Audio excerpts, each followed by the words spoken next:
감사합니다.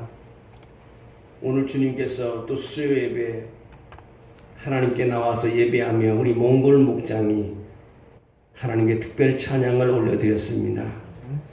준비해서 하나님께 드리는 예배 위에, 찬양 위에, 하나님 그 마음 위에, 그 기도 제목 위에, 그들의 삶 위에 넘치는 은혜가 있게 도와주시기 원합니다. 아버지, 몽골 목장을 복주고 복주시옵소서. 건강하고 더 건강하게 해주시옵소서. 곳의 말씀을 한 장 넘기며 읽을 때마다 성령의 역사가 일어나게 도와주시기 원합니다. 건강도 책임져 주시기를 빌고 원합니다. 몽골 목장이 확장되게 도와주시옵소서.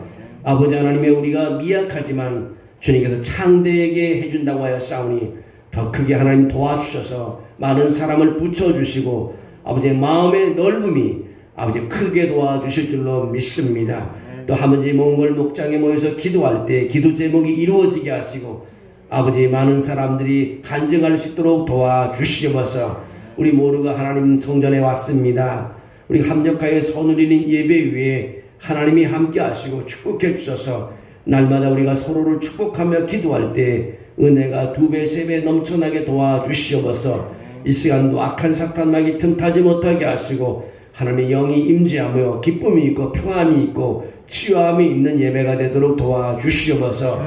주님의 영이 함께함을 믿사옵고 예수님의 이름으로 기도합니다. 아멘.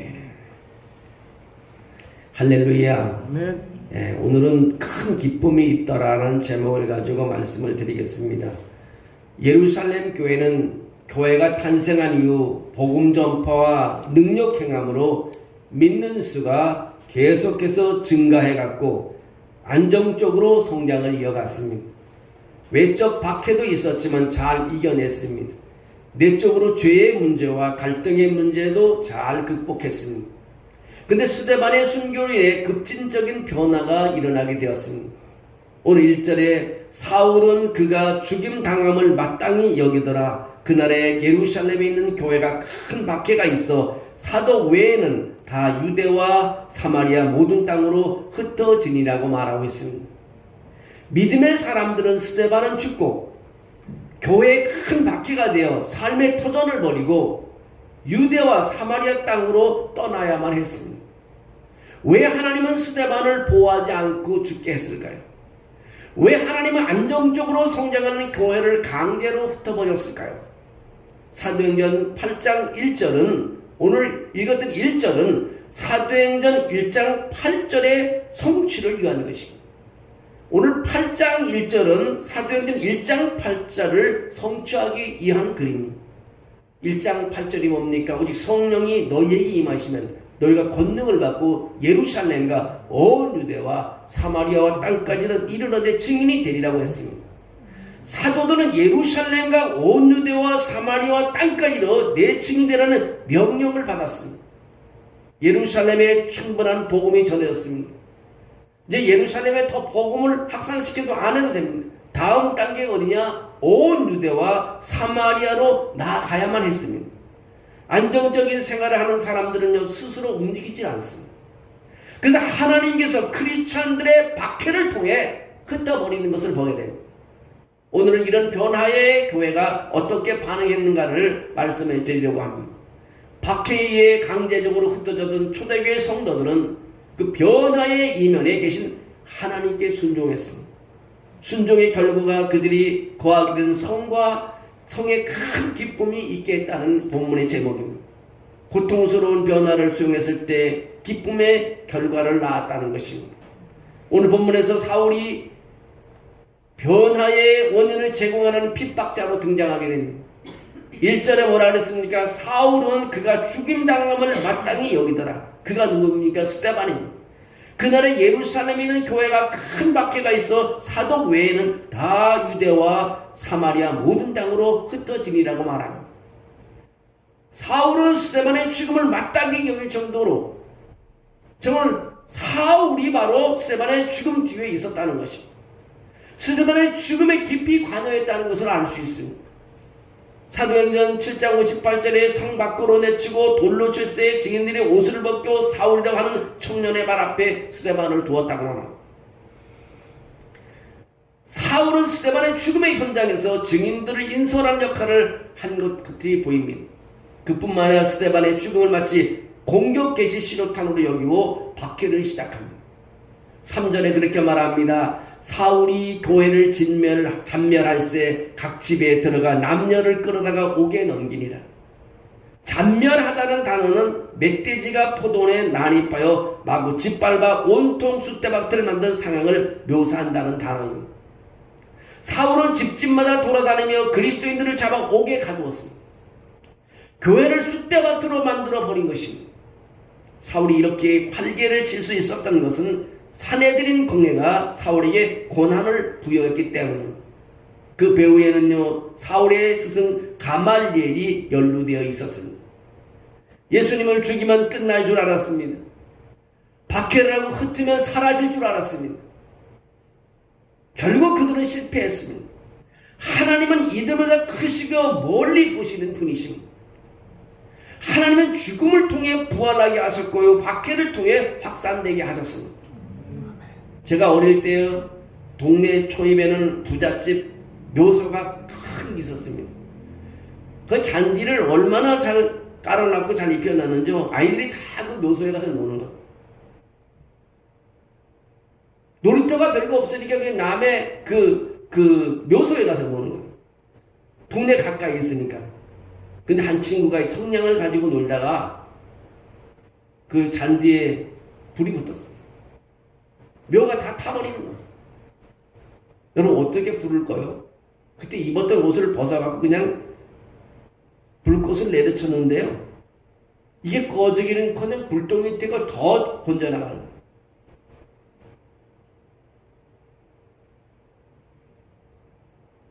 소나무 가지를 꺾고 내려쳤더니요, 불똥이 더 번져나가요. 끌 수가 없어요. 불을 끌려고 그러면 더 번지는 거예요. 더 불똥이 튀고. 그 다음에 묘자리를 다 태운 적이 있어요. 그래가지고 혼났어요. 여러분, 박해를 하만 해서 그리스도를 박해만 할 수 있도록 복음이 그렇게 확산돼 간다는 거예요. 그리스도를 박해야만 그건 더 교회를 더 번지게 만드는 거예요. 멈춰지질 않는 겁니다. 사울의 계산이 틀렸습니다.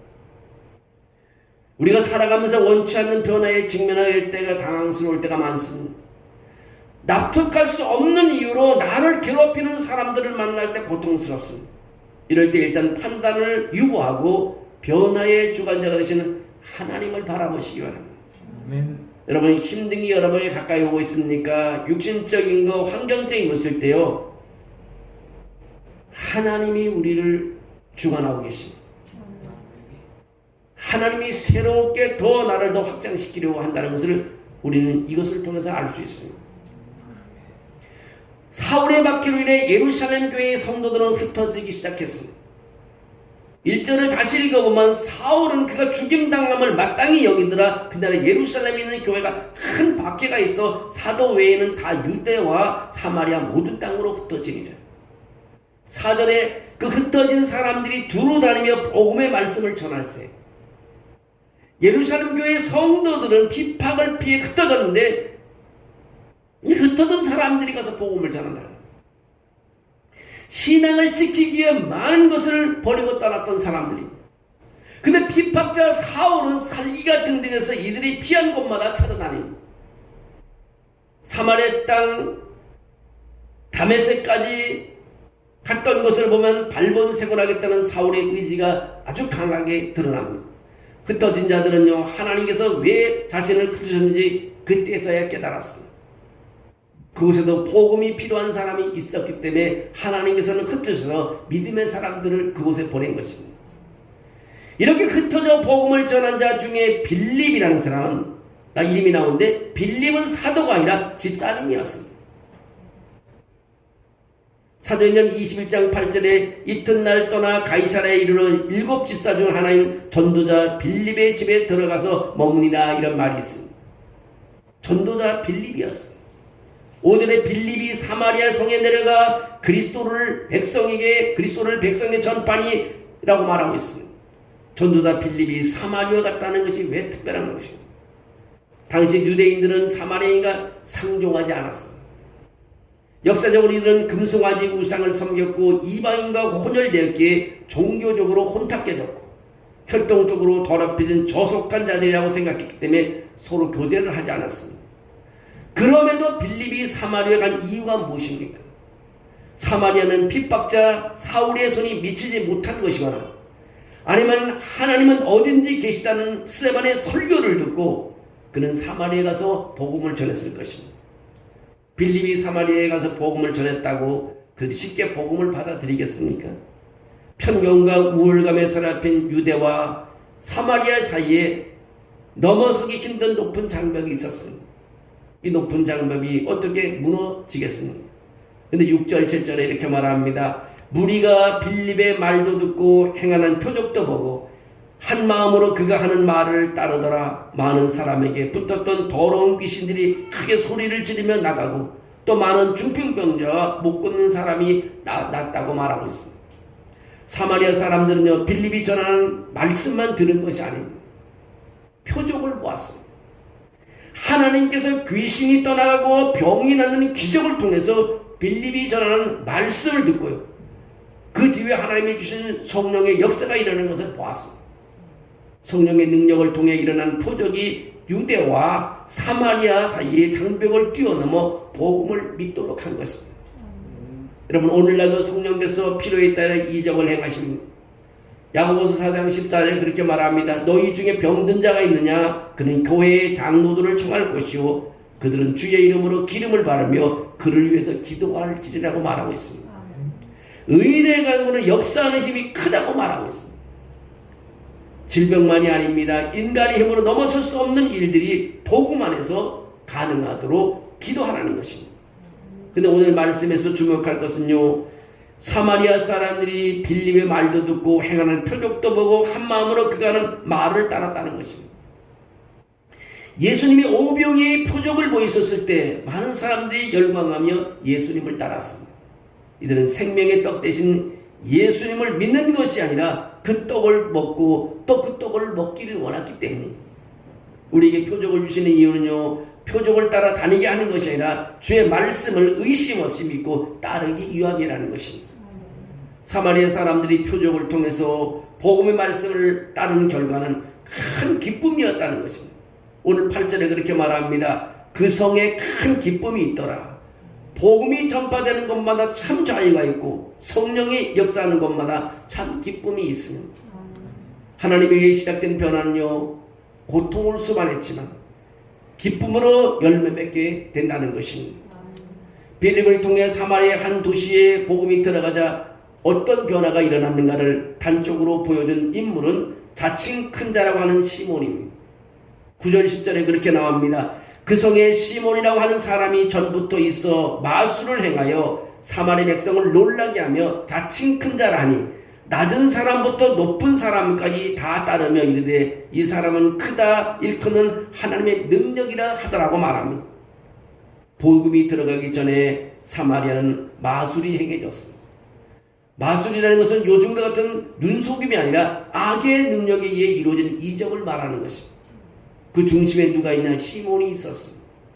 그는 스스로 큰 자라고 했고 사람들은 하나님의 능력이 그 안에서 일한다고 생각해서 모두 시몬을 따랐습니다. 빌립의 등장은 어쩌보면 시몬에게는 강력한 라이벌의 등장이었습니다. 근데 의외로 시몬은 빌립을 대적한 것이 아니라 빌립을 따랐습니다.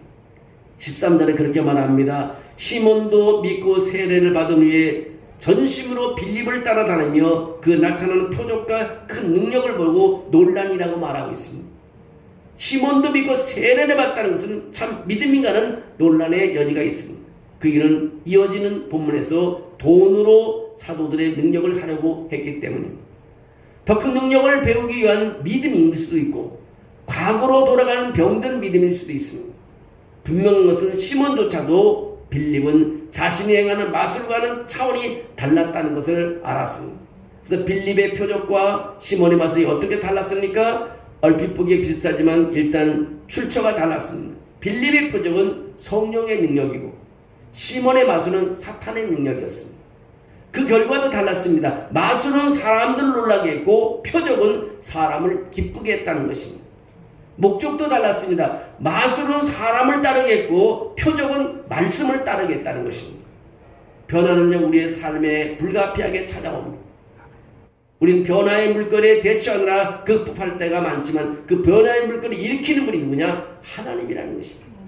여러분, 하나님을 바라봐야 되는 것입니다. 어려움이 있을 때마다 하나님을 보십시오. 그 하나님이 여러분을 바라보게, 여러분을 보게 되면 거기에 해답이 있습니다.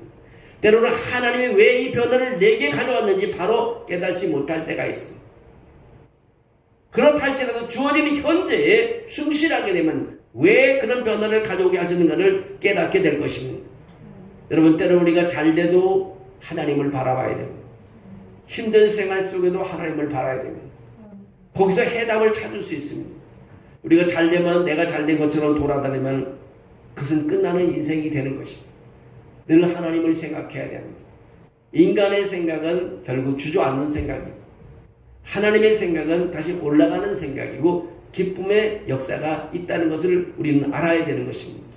이 세상을 살아가면서요, 우리 큰 기쁨을 누리는 여러분 모두가 되시기를 주의 이름으로 축원합니다.